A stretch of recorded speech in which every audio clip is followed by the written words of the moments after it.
What's up? This is Jesse. And Brian. And Matt. From 10 Years, and this is Backstage Entertainment.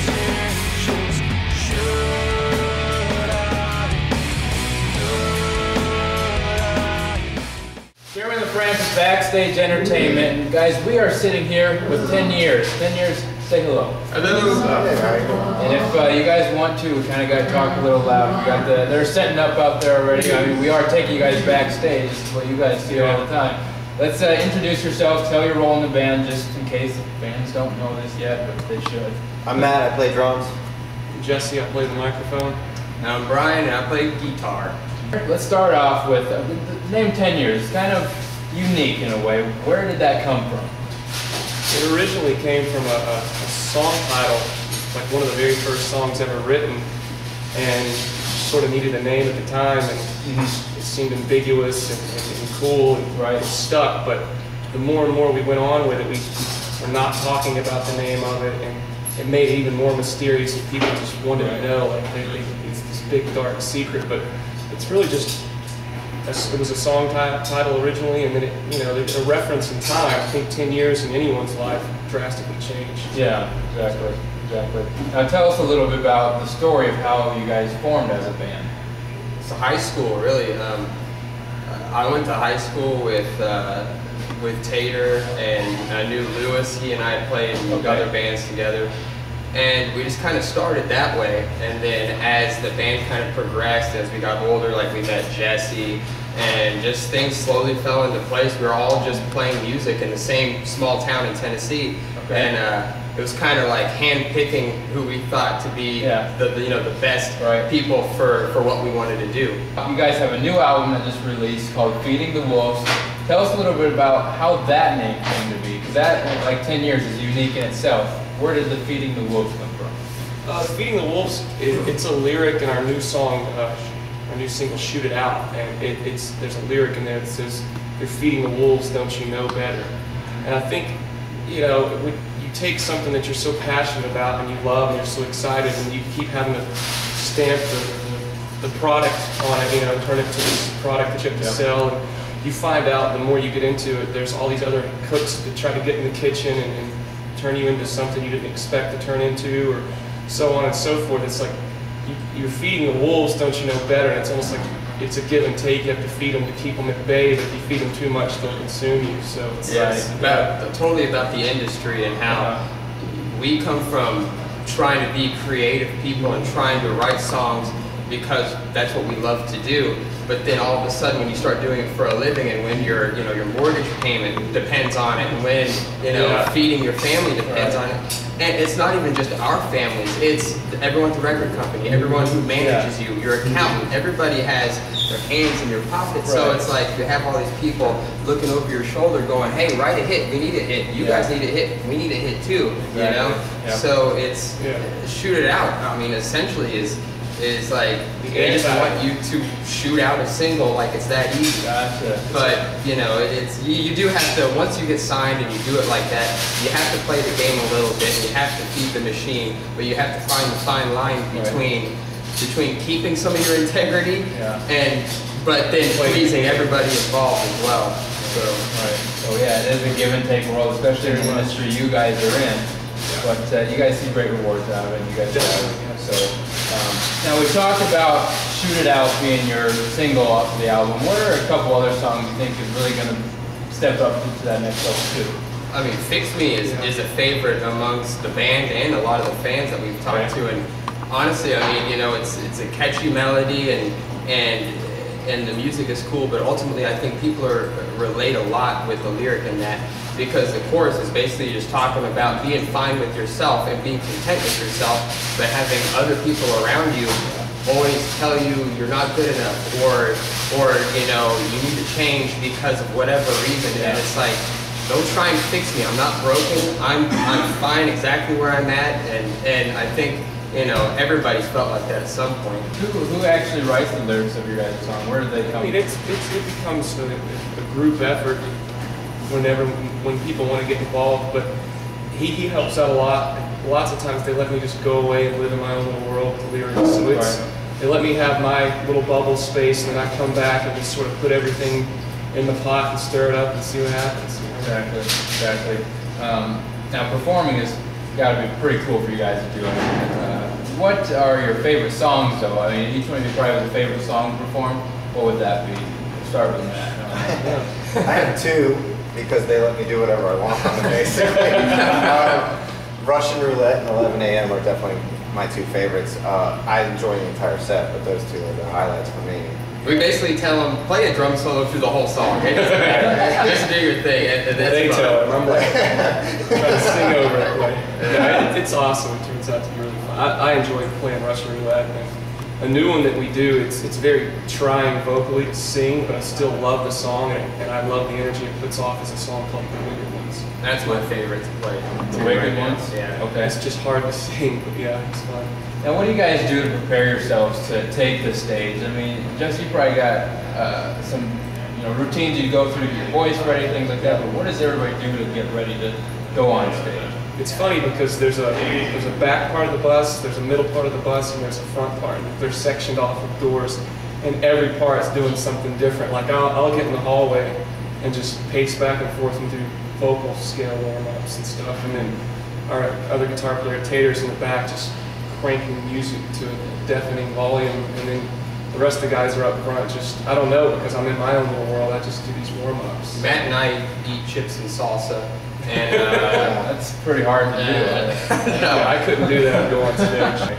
Now, I've always kind of wondered as a band, when you get so many songs out there, is it ever hard to remember, like, lyrics or, the beats or riffs or whatever to any of your songs? If you haven't played them in a while, it's really easy to forget. I mean, we have to always, when we're changing up the set and introducing old songs and new songs, we have to go over them. And I've got the memory of a goldfish. Like, I just forget everything all the time. So sometimes if I ever go blank, I'll look out and some of the fans will know it. I'm like, oh yeah, there we go.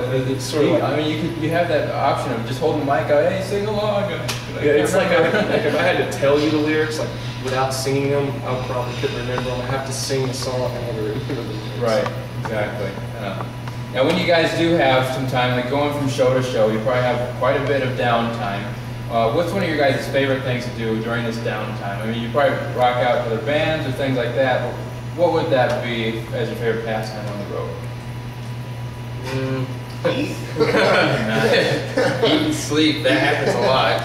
That's the majority of it. I try to skateboard when I get a chance, but lots of times it's difficult, especially weather permitting, and then also trying to find a place to skate when we get ran over by cars. Right. And then he and I will go to the gym sometimes, just anything to pass the day, because I get claustrophobic and cabin fever. I can only stay on the bus for so long. I like to get out and see things. I do a lot of movie watching too. Yeah, a lot of movie. I usually walk around the city, wherever we're at, just kind of check it out.